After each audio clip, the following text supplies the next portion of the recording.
Shibu kilometre പറഞ്ഞിട്ടുണ്ട് പോലും. അതിൻ്റെ യാഹുവെ എന്നൊരു പ്രയോഗം നടത്തിയിട്ടുണ്ട്. യഹോവ എന്നുള്ള പ്രയോഗം യാഹുവെ.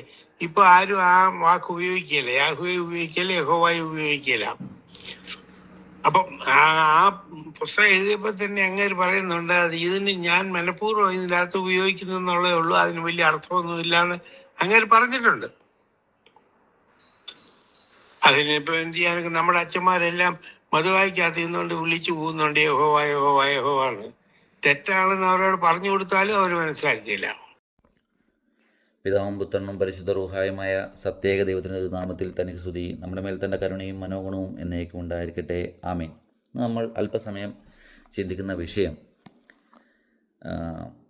നമ്മൾ ഒരുപാട് പ്രസംഗങ്ങളിലൊക്കെ ഇങ്ങനെ വിളിച്ചു പോകുന്നത് കേൾക്കാറുണ്ട്.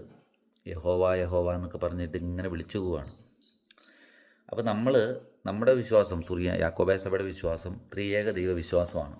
അത് നമ്മുടെ ആണ്ട് തക്സയുടെ പുസ്തകം എടുത്ത് പെന്തിക്കോസ്തേ ശുശ്രൂഷകൾ വായിച്ചു കഴിഞ്ഞാൽ ദർശനായ ദൈവത്തെക്കുറിച്ചും ത്രിയേക ദൈവത്തെക്കുറിച്ച് നമുക്ക് മനസ്സിലാക്കാനായിട്ട് സാധിക്കും. ആ പ്രാർത്ഥനകളിലെല്ലാം അത് കൃത്യമായിട്ട് എഴുതി വെച്ചിട്ടുണ്ട്. അതുപോലെ തന്നെ ദനഹ, അതുപോലെ നമ്മുടെ കല്യാണ വിവാഹ ശുശ്രൂഷകളിലെ ഗീതങ്ങളിൽ, അതുപോലെ പിന്നെ സഭയുടെ ഗീതങ്ങളിലെല്ലാം ഇതിനെക്കുറിച്ച് കൃത്യമായിട്ട് പറഞ്ഞ് വെച്ചിട്ടുണ്ട്. ഇപ്പം നമ്മുടെ ആളുകൾ ചെയ്യുന്നത് വെച്ച് കഴിഞ്ഞാൽ, ഇത് സത്യവേദോസാണ്, നമ്മൾ ഉപയോഗിക്കേണ്ട പുസ്തകം ഇതാണ്, വിശുദ്ധ ഗ്രന്ഥമാണ് ഉപയോഗിക്കേണ്ടത്. ഇതിൽ ബാവമാരുടെ കൽപ്പനയുണ്ട്, ഞാൻ ആദ്യം കാണിച്ചതാണ്, അത് നിങ്ങൾ ശ്രദ്ധിക്കുക. ഇവിടെ എല്ലാം ബാവമാരുടെ കൽപ്പന ഇവിടെയുണ്ട്. അപ്പോൾ ഈ വിശുദ്ധ ഗ്രന്ഥം ഇതാണ് ഉപയോഗിക്കേണ്ടത്. ഇത് എൻ്റെ കറുത്ത പുസ്തകം ഇല്ല കേട്ടോ, ഇത് ബൈബിൾ സൊസൈറ്റി ഓഫ് ഇന്ത്യയുടെ പുസ്തകമാണ്. 66 പുസ്തകം കറുത്തതാണ് സാധാരണ. ഇതാണ് നമ്മുടെ ആളുകൾ ഉപയോഗിക്കുന്നത്. കൽപ്പനയുള്ള പുസ്തകം ഉപയോഗിക്കുന്നില്ല. ഇതും അതുപോലെ തന്നെ POC തിരുത്തിയ ഒരു POC ബൈബിളാണ് ഉപയോഗിക്കുന്നത്. അപ്പോൾ യഹോവ യഹോവ എന്നൊക്കെ പറഞ്ഞ ആളുകളിങ്ങനെ വിളിച്ച് കൂവിക്കൊണ്ടിരിക്കുകയാണ്. അപ്പോൾ നമുക്ക് ഇതിങ്ങനെ വിളിച്ചു പോകുമ്പോൾ അതിനെങ്ങനെയാണെന്ന് മനസ്സിലാക്കാത്തത് കൊണ്ടാണ് ഇങ്ങനെ സംഭവിക്കുന്നത്. വിശുദ്ധ യോഹന്നാൻ സ്ത്രീയുടെ സുവിശേഷം 1-ാം അധ്യായം 18-ാം വാക്യത്തിൽ പറയുന്നുണ്ട്, ദൈവത്തെ ആരും ഒരു നാളും കണ്ടിട്ടില്ല. നിങ്ങൾക്ക് അവിടെ പോയി വായിക്കാം. ഏകജാതനായ പുത്രൻ തമ്പുരാനാണ് വെളിപ്പെടുത്തിയെന്ന് കൃത്യമായിട്ടുണ്ട്. അപ്പോൾ തൃത്വ വിശ്വാസത്തെക്കുറിച്ച് നമ്മൾ കൂടുതൽ മനസ്സിലാക്കാനായിട്ട് നമ്മുടെ ആണ്ട് തക്സയിലെ പെന്തിക്കോസ് ശുശ്രൂഷയെക്കുറിച്ച് മനസ്സിലാക്കുക. നമ്മൾ തൃത്വ ആരാധനയും തൃത്വ വിശ്വാസവുമാണ്. ഇതിൽ നമ്മൾ ഷൗമേലിലെ ഒരു ഭാഗത്ത് യഹോവയിൽ നിന്ന് ദുരാത്മാവ് പുറപ്പെട്ടു എന്ന് പറയുന്നുണ്ട്. അങ്ങനെയാണോ? ദൈവത്തിൽ നിന്ന് ദുരാത്മാവാണ്. നമ്മൾ വിശ്വാസ പ്രമാണത്തിൽ വായിക്കുന്ന സത്യദൈവത്തിൽ നിന്നുള്ള സത്യദൈവം എന്നാണ്, പ്രകാശത്തിൽ നിന്നുള്ള പ്രകാശം എന്നാണ് വായിക്കുന്നത്. അപ്പോൾ ഇവിടെ നമ്മൾ ആവർത്തന പുസ്തകം 14-ാം അധ്യായത്തിലെ ഒരു കാര്യം നമുക്ക് വായിക്കാം. അതിലിങ്ങനെയാണ് എഴുതി വെച്ചിരിക്കുന്നത്. അതിൻ്റെ 24-ാമത്തെ വാക്യം മുതൽ വായിക്കാം.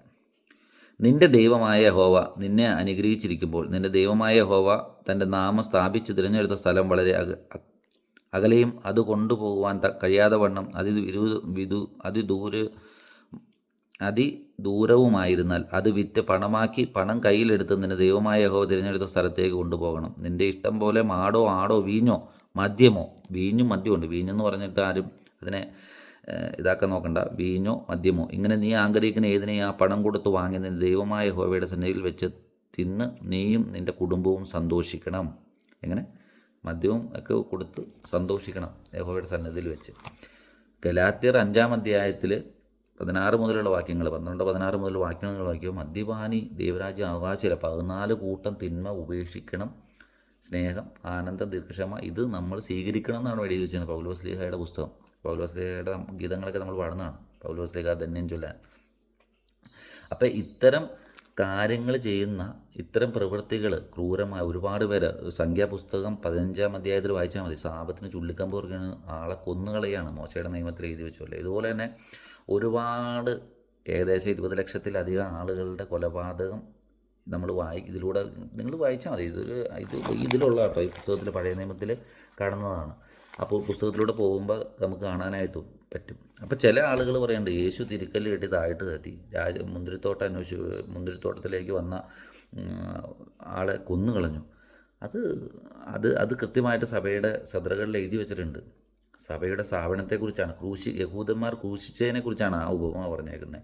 അതുപോലെ ദൈവം മോറാൻ യേശുമിശിഹ പറഞ്ഞിരിക്കുന്നത് ശത്രുക്കളെ സ്നേഹിക്കാനാണ്. ഞാനോ നിങ്ങളോട് പറയുന്നു, നിങ്ങൾ ശത്രുക്കളെ ചെയ്യുക. ഇങ്ങോട്ട് വിരോധമുള്ളവനോട് പോലും ഒരു രമ്യതപ്പെടാനാണ് പറയുന്നത്. ദൈവത്തിൻ്റെ സ്വഭാവമാറ്റം സംഭവിക്കുന്നില്ല. നിങ്ങൾ ഈ വചനം നിങ്ങൾ ഈ എപ്പോഴും അവിടുന്ന് ഇവിടുന്ന് പിറക്കി പറയുന്നതുകൊണ്ടാണ് നമ്മളിതും പിറക്കി പറയേണ്ടി വരുന്നത്. അപ്പോൾ ഇതിനെ കൃത്യമായി തൃത്വ ദൈവത്തെക്കുറിച്ച് മനസ്സിലാക്കുക. ദൈവം സ്നേഹമാണ്, അതിന് ഒരു മാറ്റവും സംഭവിക്കുന്നില്ല. നമ്മൾ ദൈവത്തെ പോലെ ആകാനായി ജീവിക്കുന്നവരാണ്, തിയോസിസ്, അതുപോലെ ജീവിക്കേണ്ടവരാണ്. അതിനാണ് സഭ കൂദാശകളും കാര്യങ്ങളെല്ലാം ക്രമീകരിച്ച് തന്നിരിക്കുന്നത്. ഒരു സാധാരണ സുറിയാനിക്കാരൻ സഭയുടെ കൂദാശകളെ സംബന്ധിക്കുക, തിരിച്ചു വന്ന് പറ്റുന്ന നന്മ ചെയ്യുക, കുടുംബത്തോടൊപ്പം ആയിരിക്കുക, സന്തോഷിക്കുക, സമാധാനമായിട്ടിരിക്കുക. ഈ പാശ്ചാത്യ സുവിശേഷം ഈ ഇതുപോലെ ക്രൂരതയും കൊല്ലുകയും ചെയ്യുന്ന, മദ്യം അടിച്ചിങ്ങനെ നടക്കുന്ന രീതിയിൽ ഉള്ള ഒരു ദൈവത്തെ, പാശ്ചാത്യ ദൈവത്തെ വായിച്ച് മനസ്സിലാക്കി ആണ് രവീന്ദ്രനും മൈത്രനെ പോലുള്ളവർ ഈ വിശ്വാസത്തെ ഇല്ലാതാക്കാൻ ശ്രമിക്കുന്നത്. പുറത്ത് ഒരു കൂട്ടരങ്ങ് ശ്രമിക്കുകയാണ്. അപ്പോൾ നമ്മുടെ സെൻറ്റ് പോൾ മിഷനിലും അതുപോലുള്ള ആളുകളും ഇതുപോലെ തന്നെ ഇങ്ങനെ യഹോവ ഇത് ചെയ്തു, യഹോവ അങ്ങനെ ചെയ്തു, നിന്നെ കൊല്ലും, നിന്നെ അടക്കും, ഇതാണെന്നൊക്കെ പറഞ്ഞ് പേടിപ്പിച്ച് പ്രസംഗിക്കുകയാണ്.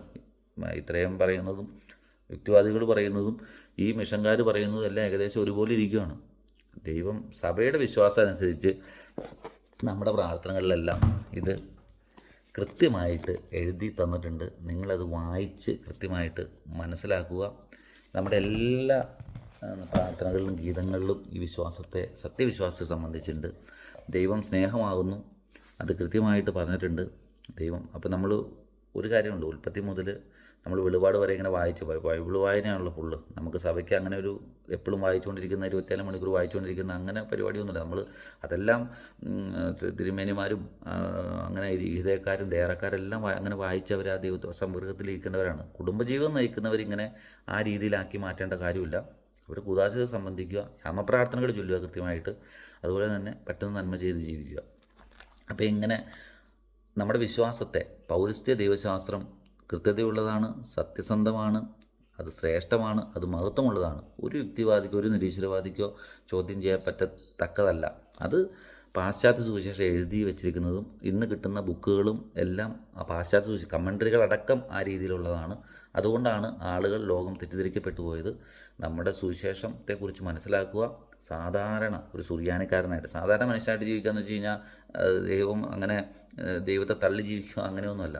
നമ്മൾ ദൈവത്തിൻ്റെ പ്രകാശം ലോകത്തിലേക്ക് കൊടുക്കുക. നമ്മൾ അങ്ങനെ പ്രകാശം നോക്കിയിരുന്ന് ഇങ്ങനെ ഓരോ കാര്യങ്ങൾ ബ്ലെസ്സിങ് ഇങ്ങനെ ചോദിച്ച് വാങ്ങേണ്ടവരല്ല. നമ്മൾ അത് കൊടുക്കേണ്ടവരാണ്. നമ്മൾ ആ ലോകത്തിന് പ്രകാശമായി മാറേണ്ടവരാണ്.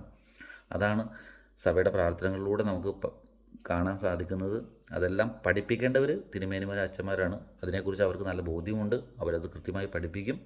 നമ്മൾ പറയുന്നത് നമ്മുടെ സഭയുടെ അകത്തുള്ള പെട്ടുപോയിരിക്കുന്ന, കാരണം ഈ സഭയുടെ അകത്ത് തന്നെ ഹാർവസ്റ്റും അതുപോലെ തന്നെ TV കണ്ട് ഇങ്ങനെ, അല്ലെങ്കിൽ അഭിഷേകിനെ കണ്ട് മുട്ടുമേ നിന്ന് പ്രാർത്ഥിക്കുന്ന ഒരുപാട് പേരുണ്ട്. എംബർ മാനുവലിന് എമ്മയോവനാൻ്റെ യോഗത്തിനൊക്കെ പോകുന്ന ഒരുപാട് പേരുണ്ട്. പിന്നെ ഇതിൽ നിന്ന് വിട്ടുപോയവരുണ്ട്. നമ്മൾ അവരോടാണ് സംസാരിക്കുന്നത്. സത്യവിശ്വാസത്തെക്കുറിച്ച് തിരിച്ചറിയുക, സുറിയാനി പിതാക്കന്മാരെക്കുറിച്ച് മനസ്സിലാക്കുക, സഭയുടെ ശ്രേഷ്ഠത, സഭയുടെ പ്രാർത്ഥനകളെക്കുറിച്ച് പഠിക്കുക, അടുത്ത തലമുറയ്ക്ക് പഠിപ്പിക്കുക, സഭയുടെ സുറിയാനി ഭാഷ പഠിക്കുക, അടുത്ത തലമുറയ്ക്ക് പഠിപ്പിക്കുക. Thank you. ഷിബു പിഴയ്ക്കലോ മറ്റോ പറഞ്ഞിട്ടുണ്ട് പോലും. അതിനകത്ത് യാഹുവെ എന്നൊരു പ്രയോഗം നടത്തിയിട്ടുണ്ട്. യഹോവ എന്നുള്ള പ്രയോഗം യാഹുവെ. ഇപ്പൊ ആരും ആ വാക്ക് ഉപയോഗിക്കില്ല. യാഹുവെ ഉപയോഗിക്കില്ല, യഹോവയെ ഉപയോഗിക്കില്ല. അപ്പം ആ പുസ്തകം എഴുതിയപ്പോ തന്നെ അങ്ങനെ പറയുന്നുണ്ട്, അത് ഇതിന് ഞാൻ മനഃപൂർവ്വം ഇതിൻ്റെ അകത്ത് ഉപയോഗിക്കുന്നു എന്നുള്ളേ ഉള്ളൂ, അതിന് വലിയ അർത്ഥമൊന്നും ഇല്ലാന്ന് അങ്ങനെ പറഞ്ഞിട്ടുണ്ട്. അതിനിപ്പോ എന്ത് ചെയ്യാനൊക്കെ നമ്മുടെ അച്ഛന്മാരെല്ലാം മധുവായിക്കകത്ത് നിന്നുകൊണ്ട് വിളിച്ചു പോകുന്നുണ്ട് യഹോവ യഹോവ യഹോവാണ്. തെറ്റാണെന്ന് അവരോട് പറഞ്ഞു കൊടുത്താലും അവർ മനസ്സിലാക്കിയില്ല.